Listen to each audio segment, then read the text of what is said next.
Hello there, my name is Heath Jones, and this is the Northwood Podcast. And lately, I've been encouraging you to subscribe to our channel or to our podcast, wherever it is that you access it.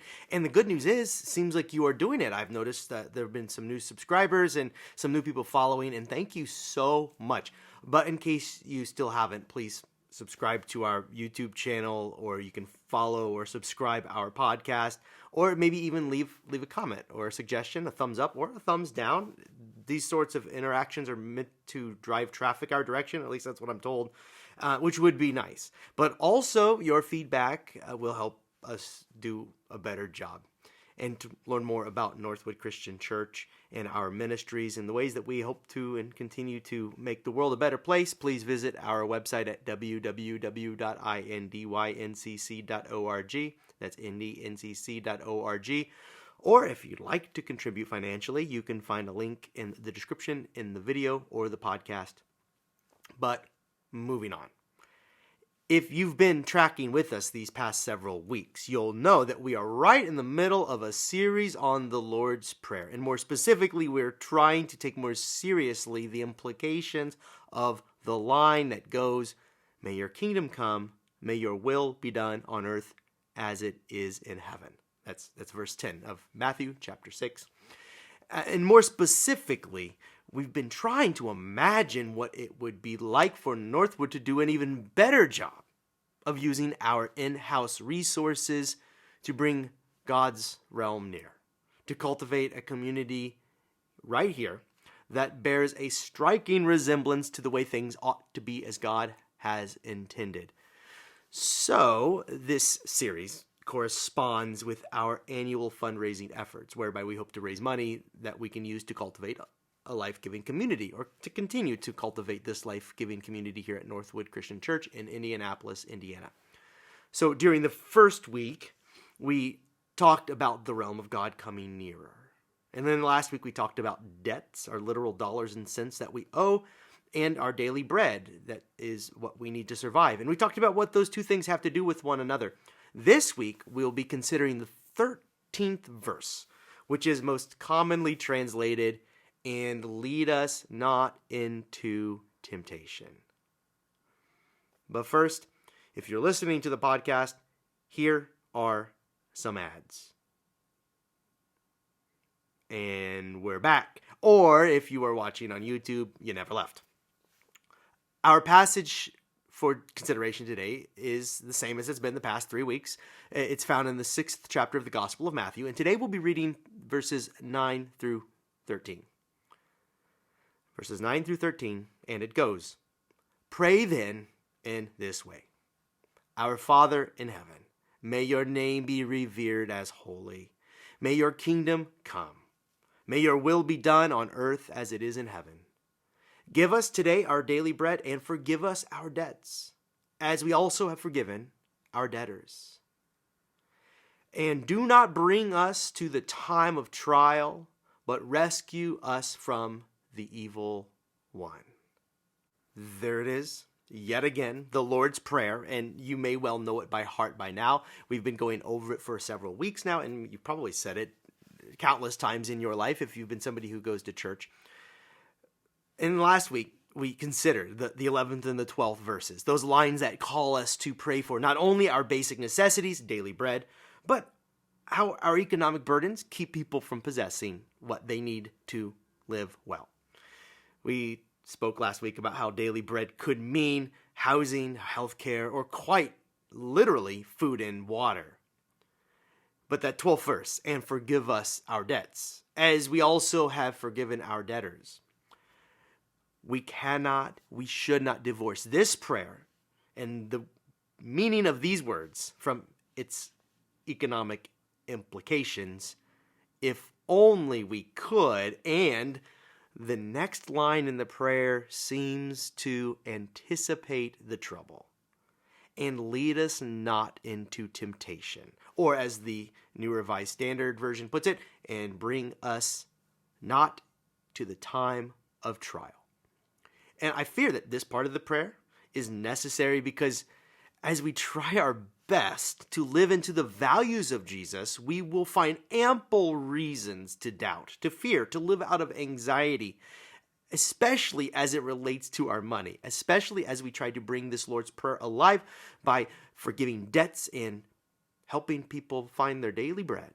As we help live into this prayer, there will be the temptation to be withholding, to be anxious about this transition in our lives. And for us, temptation may take many forms. And Jesus knew that going forward, we would be tempted, especially in regards to our resources, which is why Jesus warned his disciples again and again and again about the risk that comes with owning our possessions. Just having them, there is risk involved. It's as if our money and possessions should come with warning labels, like on a medicine bottle, or like after you've watched a commercial for some pharmaceutical, warning, hoarding too much of this might cause you to lose your very soul, says Jesus. Stark warning, dire warning. In the same talk that he gave this prayer in Matthew chapter 6, verse 19, going on through verse 21, we read Jesus telling the people, the masses, "Do not store for yourselves treasures on earth where moth and rust consume and where thieves break in and steal, but store up for yourselves treasures in heaven where neither moth nor rust consumes and where thieves do not break in and steal. For where your treasure is, there your heart will be also." Jesus' perspective in relation to our possessions and our money, it was not new. He did not invent it whole cloth. He was tapping into his Jewish heritage and quoting from words that by Jesus' time would have been hundreds of years old from the book of Ecclesiastes, collection of sayings and wisdom. We find the following words in chapter 5, verses 10 through 11. "The lover of money will not be satisfied with money, nor the lover of wealth with gain. This also is vanity. When goods increase, those who eat them increase, and what gain has their owner but to see them with his eyes?" So, I want to talk about these temptations that we are sure to face, especially as it relates to our money. And to this, I'd like to tell you something between a parable and multiple true stories, an amalgamation of my family's time at the state fair to get at this point, to talk about the temptation that might arise as we consider our possessions and our money and our time and what we do with our resources as we choose to either bless others with them or to withhold. So, state fair.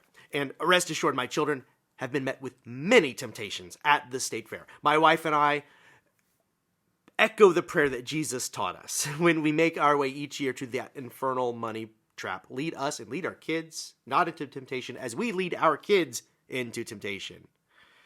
As we pass by the vendors and the rides and all of the excitement. And my 3 kids are hardly able to contain their excitement while their mother and I are muttering under our breaths, "Yea, though we walk through the valley of the shadow of cotton candy, soda fountain syrup, carny rides, yea, though we walk through that valley, we will not fear the cries of children who are completely enamored by the economy, the ways, the life of the state fair."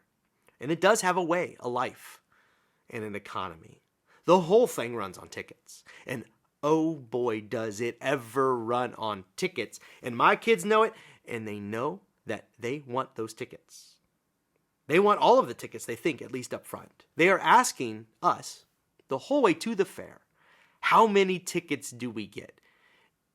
And we do our best, but it costs a lot to exist inside the economy of the state fair. And the best situation for our kids to find themselves in is possessor of the coveted Ride Day Pass.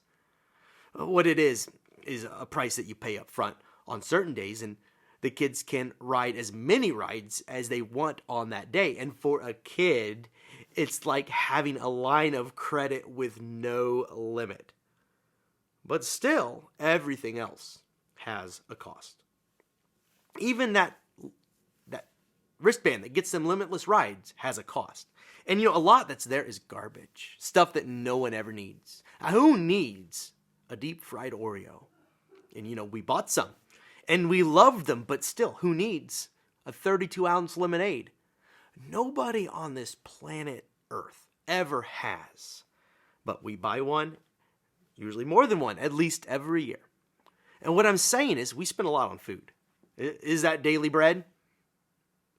Sometimes. And sometimes we arrive with the understanding that the fried food we are about to consume is meant to double as our lunch and dinner. But daily bread, it's a stretch. I'll cut to the chase. We spend a day in the economy of the state fair, acclimating to its pace, its demands, its logic.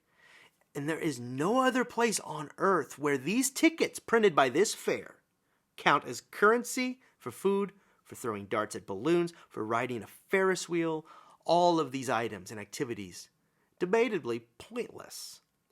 But we have fun in exchange for tickets, and we are teaching our children about value in that space. How do you want to use your tickets? We ask them. It's up to you, we say.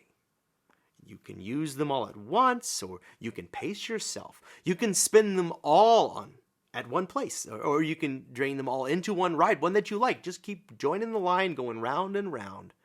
But you might regret it. You can exchange them for a trinket, but you'd better count the cost. Maybe the trinket is no good and will break when you get home. And what our children learn in large part is what that writer of Ecclesiastes said earlier in that quote that I read from the 5th chapter. I'll read it again with a few addendums. When goods increase, and for my kids at the fair, that might be stuffed bears, funnel cakes. Well, when those increase, those who eat them increase. And boy, don't the adults know it as we eat the fried food, right? We eat them, we increase. But the last line, and what gain has their owner but to see them with his eyes? For my kids, it works like this. They eat all of the fried food and consume all of the sugar and are left with the bellyache.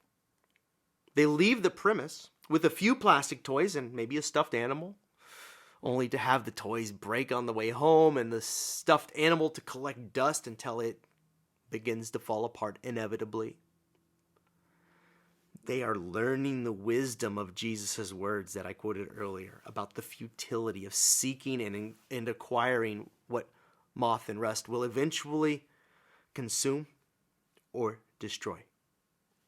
But I think that people at the state fair are even wiser than those of us on the outside, because at least at the state fair we understand that at the end of the day we cannot take the tickets or the tokens with us.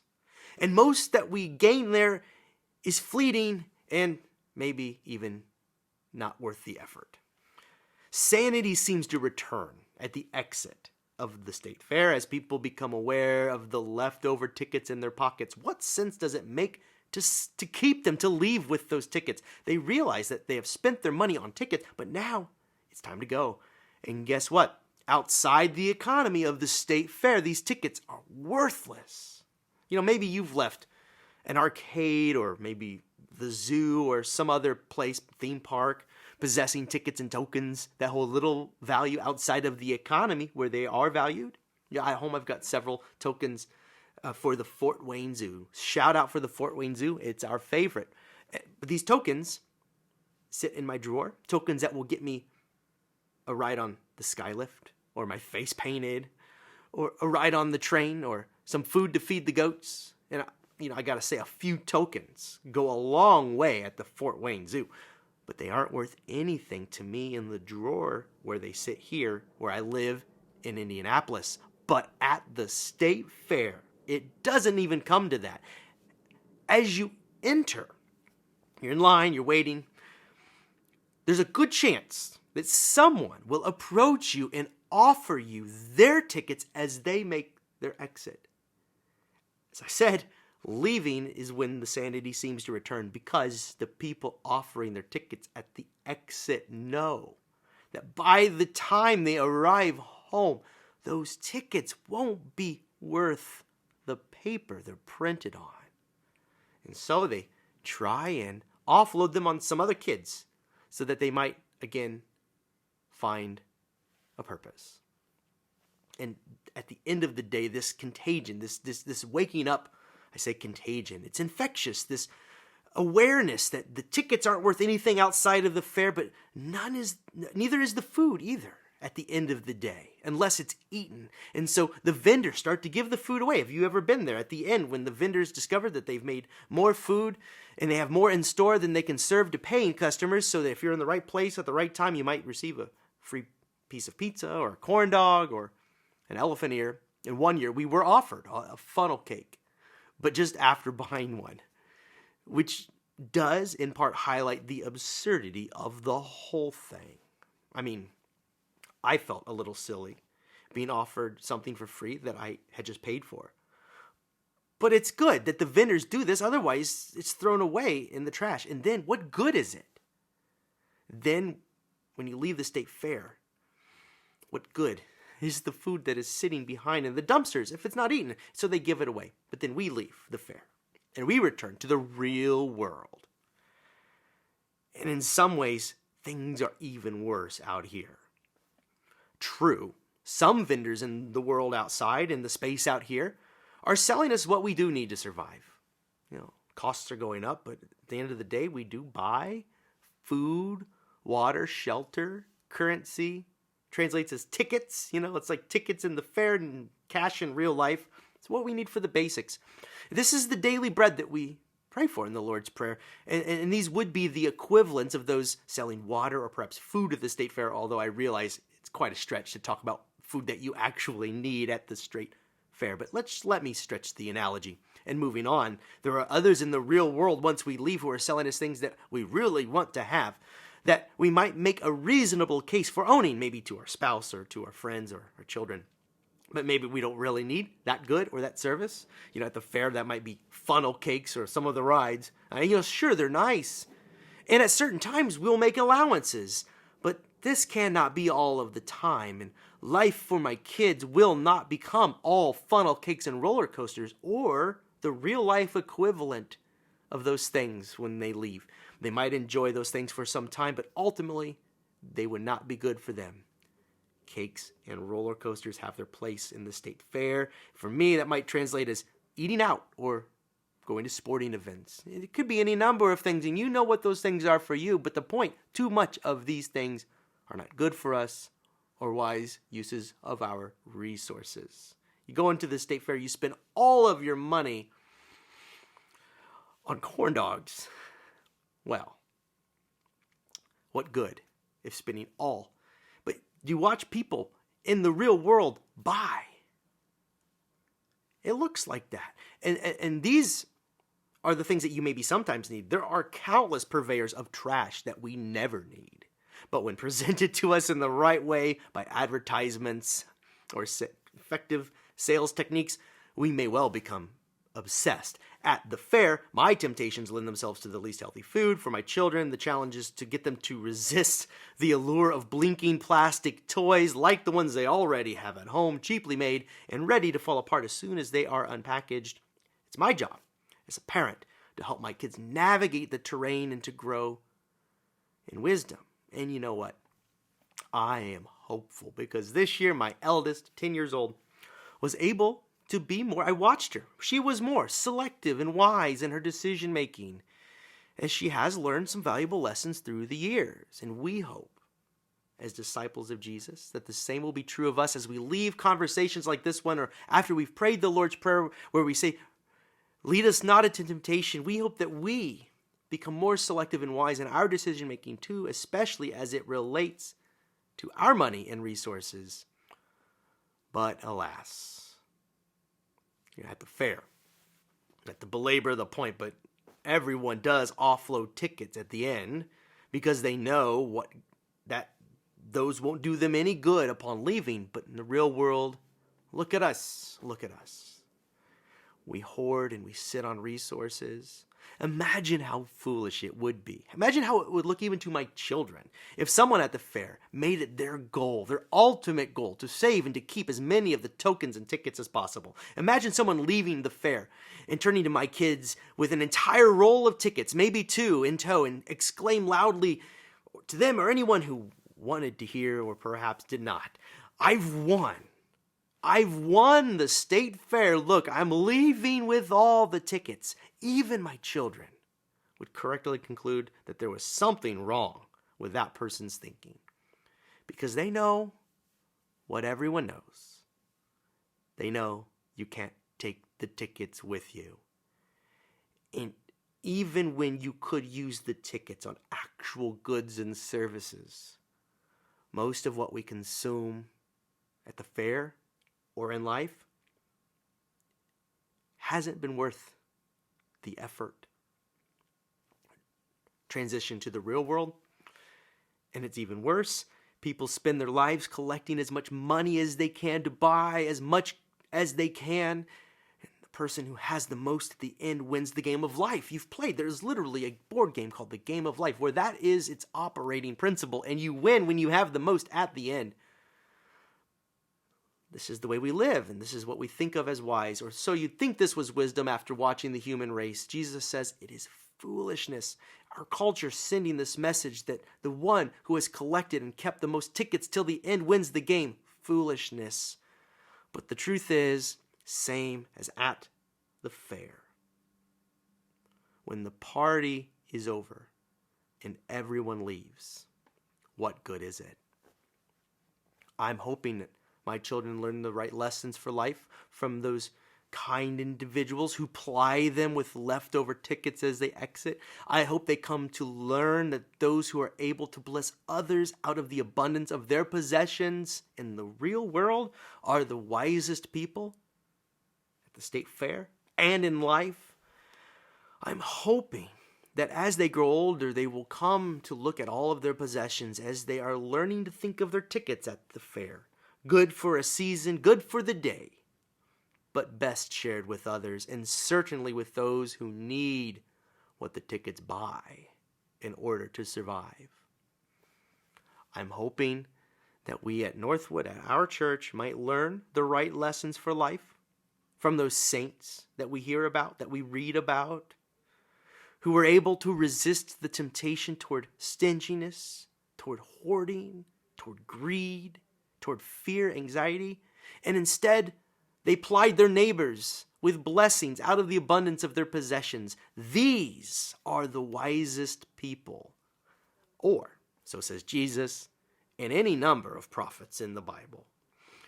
I'm hoping that as Northwood continues on our journey together, we will come to look at our resources and all that we might possess in light of the truth, which is we cannot take any of this with us. So in the meantime, let's use what we've got in the present moment to serve the needs of others. It is, after all, good for a season. But what we've got is best shared with others, and certainly with those who need what we've got to survive. But we must resist the temptation. Anxiety keeps us holding our things. What if we won't have enough if we give it away? We must trust God.